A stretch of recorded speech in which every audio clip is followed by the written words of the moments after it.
Muchas gracias, presidente. Rafael Herrera, corresponsal de Sin Censura. Presidente, ya hay esfuerzos para juntar las firmas para la realización de la consulta para enjuiciar a los expresidentes. Mi pregunta es, presidente, ¿cómo van a participar los mexicanos en el extranjero en estas consultas? ¿Ya hay un mecanismo concertado? Se lo pregunto porque el INE sigue dándole vueltas al voto electrónico y muchos paisanos están más que puestos para participar. Y por último, presidente, si me permite, nosotros hemos sostenido que hay una campaña de medios y comunicadores contra usted. Hace unos días Raimundo Rivapalacio publicó que usted es mezquino, que el presidente de la República es mezquino. Al mismo tiempo se informa que usted inicia el 2020 con el 71% de aprobación. ¿Cuál es su opinión sobre estos damnificados del rating y de la publicidad oficial? Muchas gracias, presidente. Bueno, es normal que haya cuestionamientos. Yo les diría que está demasiado tranquilo todo, porque estamos llevando a cabo una transformación y se está haciendo sin sobresaltos, sin conflictos mayores. Y sí existe el cuestionamiento en medios. Veo en un periódico todos los columnistas en contra, pero tampoco es novedad. Así ha sido siempre. ¿Cuándo han hablado bien de nosotros?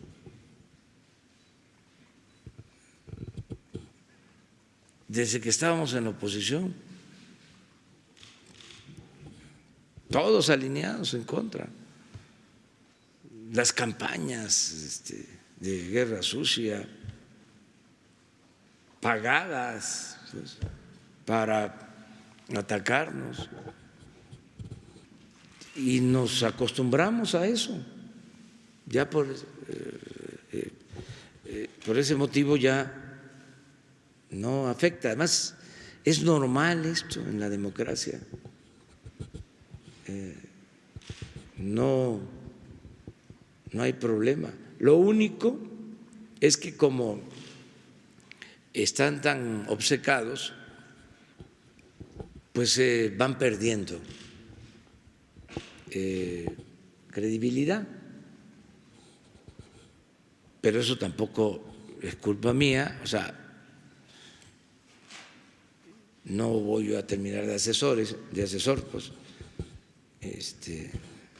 de cómo tienen que manejar la información, porque eso ya sería el colmo, ¿no? Que les dijera equilibren, sean objetivos. Un día sí y toquen otro tema y vuelvan otra vez contra él, pero si siguen un día sí y el otro también, pues así ya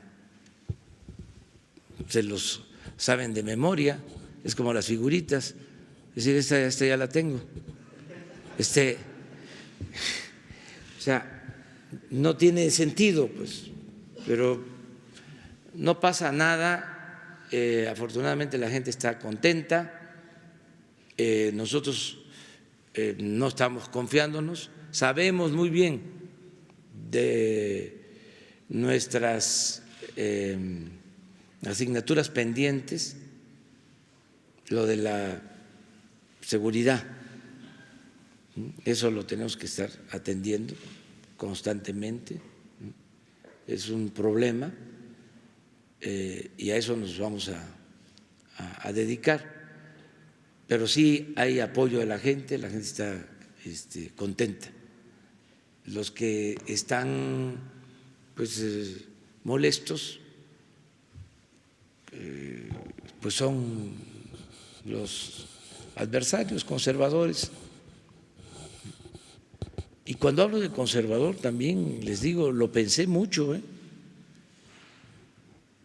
porque no me gusta lo de derecha o izquierda. No tiene que ver con nuestra tradición política.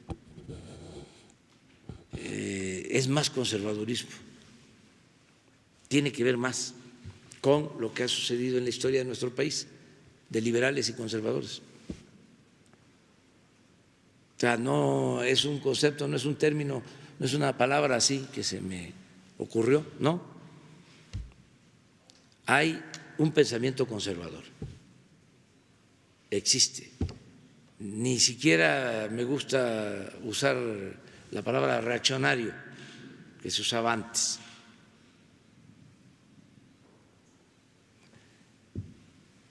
García Cantú escribió un buen libro que se llama El pensamiento reaccionario en México, algo así.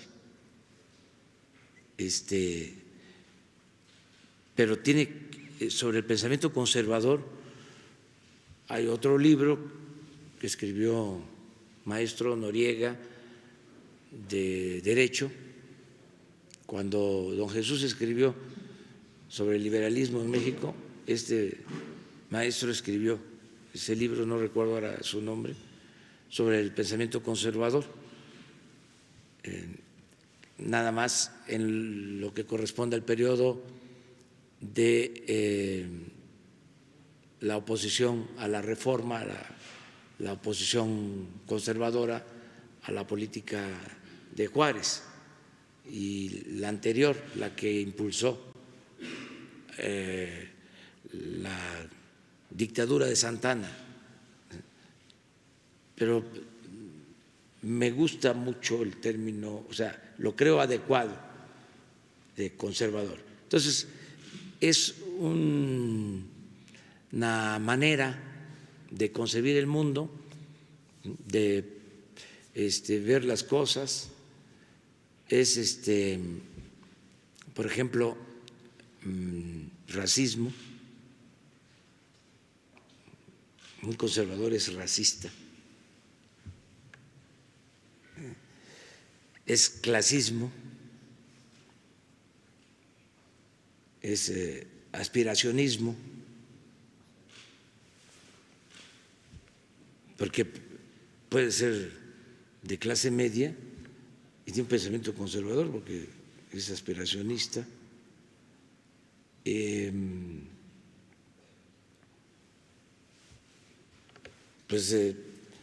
También preferencias partidistas y de otro tipo. Yo cuando me hacen un reclamo en el aeropuerto, les pregunto, a ver, sinceramente, ¿por quién votaste? ¿Y eso qué? No, ya te escuché a ti. Ahora, dime sinceramente. No, por el PAN, ¿y eso qué? Pues es que es normal. Los que me reclaman, por ejemplo, sobre el aeropuerto de Texcoco, que por qué no se hizo el aeropuerto de Texcoco, es un pensamiento bien definido, incluso más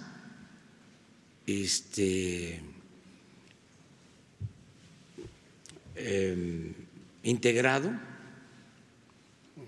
definido, que el pensamiento liberal.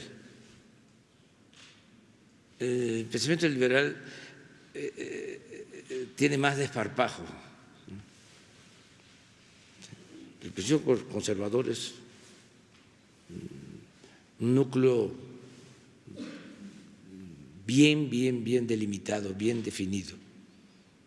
Entonces, ya sabemos, esto es normal, siempre ha existido. Imagínense cómo le fue al presidente Juárez, que no vamos a estar quejando. si todavía, ¿se acuerdan que hace poco querían hasta borrarlo? Siempre cuento la anécdota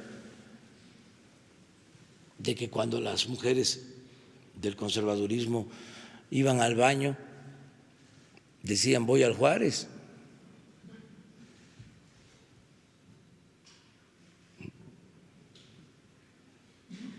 Muy fuerte, de Madero. A ese le tenía muchísimo coraje porque no se explicaban cómo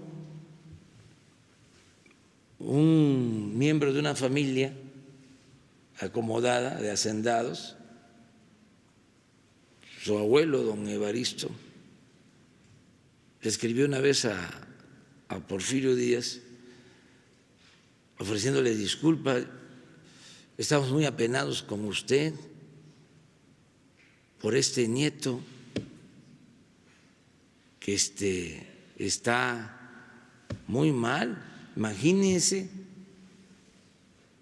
si estará mal, que es hasta espiritista, ¿no? Y loco. Y si revisamos lo que fue Madero, es un gran héroe nacional, el único presidente verdaderamente demócrata que ha habido en la historia del país. Por eso le fue muy mal a él y a su hermano, a Gustavo. Ahora vamos a recordar estas fechas lamentables de la detención de Gustavo, la traición de Huerta. Él lo manda a detener y lo llevan a la Ciudadela y lo martirizan. Una cosa horrorosa lo que hacen el día 19 de febrero. Y ese mismo día detienen aquí al presidente Madero y lo encierran en la Intendencia, que ahí está, con Pino Suárez y con el general Ángeles, hasta que lo sacan en la madrugada del 23 y lo asesinan. Entonces, cuando detienen a Gustavo Madero, los fifís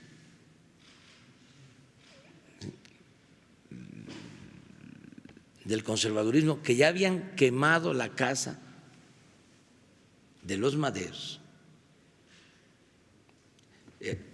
organizan una especie de caravana de carros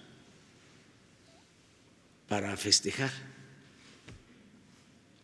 Ese es el conservadurismo. Entonces, ahora, la verdad, hay más moderación,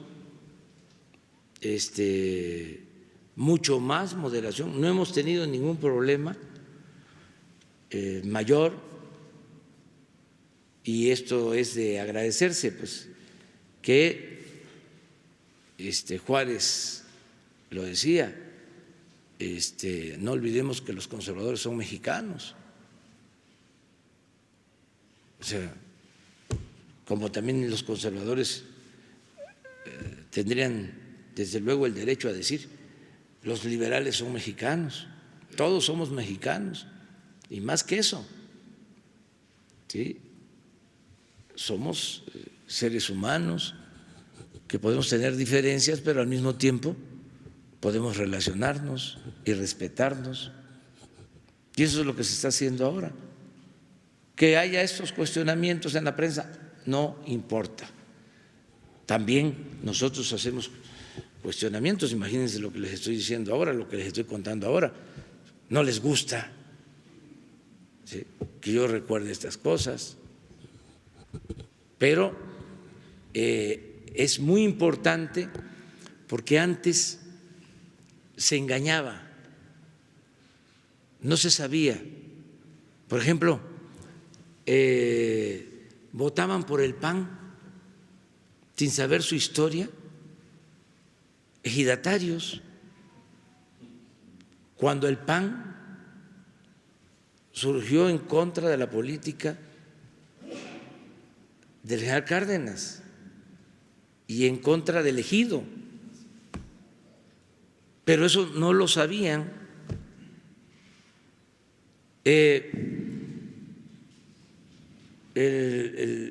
Maestros votando por el PAN, cuando el PAN surge oponiéndose a la educación pública, a los libros de texto, en la época del presidente López Mateos.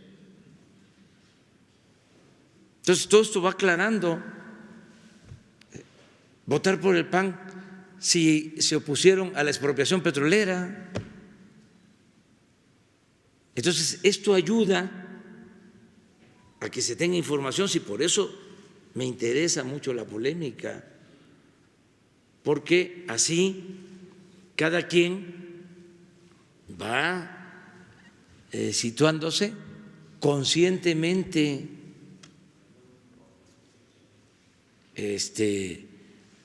sin que esto signifique que debamos vivir peleándonos o enfrentándonos, nada más que esto es parte del quehacer político y tenemos que aclarar. Eso es básicamente. Sobre mi primera pregunta, presidente, ¿va a existir algún mecanismo para que los mexicanos en el extranjero puedan participar en las consultas? Sí. Y quiero aprovechar